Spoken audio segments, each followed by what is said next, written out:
This is before drones were like very prevalent. I mean, they were around quite a bit, but they couldn't get the shots that we needed with the helicopter. Yeah.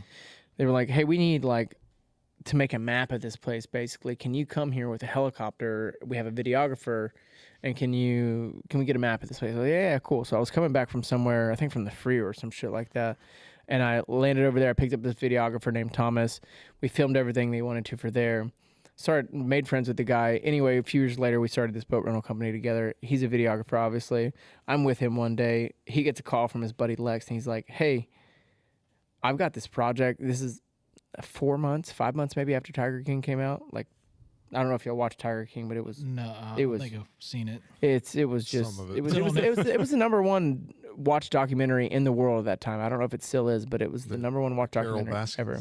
Carol Baskin. Yeah. Oh, okay. Yeah. Hey, Carol Baskin. Yeah. Joe Exotic, Doc Annell, Carol Baskin. Doc Annell had all the girlfriends of the wives with the silver hair. So that all came out, and then this is like 4 months later. His buddy Lex calls and is like, "Hey, I have this super low budget project, but I need some really good guns on the ground, like guys that with cameras. Would you be interested? I could only pay you like $400." I'm like listening to the conversation because we're getting some parts at O'Reilly's for our boat or some shit like that. And he was like, "But we're gonna live with Doc Annell with a bunch of tigers and lions and elephants and monkeys for a month." And I was like, and I grew up catching exotics with my cousin. Like that's what we did. Like we had kangaroos in the house and shit growing up. And I was like, "That's fucking awesome. Tell him I'll help for free. Tell him if you ask him. I ask him if he needs help."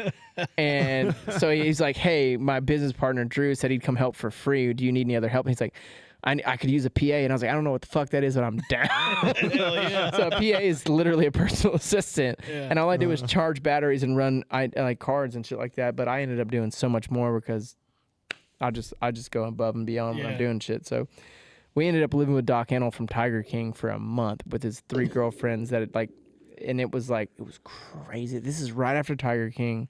There was 70 or 80 lions and tigers. There was a 900-pound liger there. We swam 4 days a week with his elephant Bubbles in the canal. So like he'd walk her out of the preserve. He had like a 50-acre, $30 million preserve that he had. We'd walk out into the canal and swim.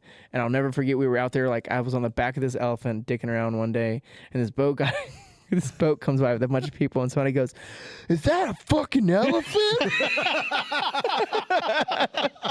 And it was just crazy. And they were gonna I can't remember, like Amazon or somebody offered to buy it, but Doc was like, "Nah, we're looking for more money." And I think it only ended up going on YouTube.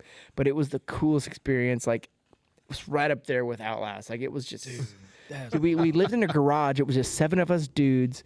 We had bunk beds. They turned this garage into a thing. And then where we were living was another house that had gotten flooded at some point in time that Doc bought. So when these houses would come up for cheap, Doc would buy them and then put his family members or people that worked in the preserve in them. Yeah. Because he paid for everything. He only paid them $100 a week.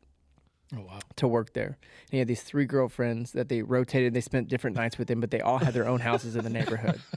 Crazy. But the house that we were in is where the celebrities and stuff spent the night when they came to come take pictures or do whatever. So while we were there, we were this film crew, and then the celebrities would come in, and then we would go party with them at night. And that's how I met some of these people, and it just snowballed after that. Wow. It was. Wow, dude. It was, and it being so close to when that came out was just crazy. I felt like I was like just pinching myself every day that I was there.